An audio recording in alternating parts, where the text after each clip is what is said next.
daripada Hakim bin Hizam radhiyallahu anhu. Ini sahabat Nabi. Hakim bin Hizam, sahabat Nabi.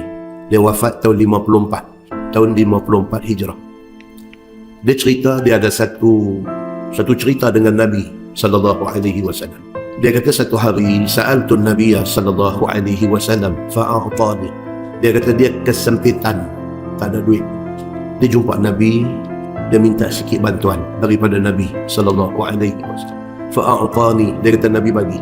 Summa sa'altuhu fa'a'tani. Tak lama lepas tu, tak ada duit pula. Jumpa Nabi, minta sikit lagi dekat Nabi. Dia kata Nabi bagi dekat aku. Summa sa'altu fa'a'tani.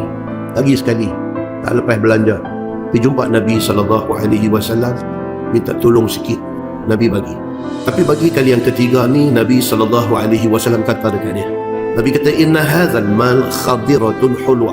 Nabi kata, Hakim, duit ni khadirah maksudnya hijau.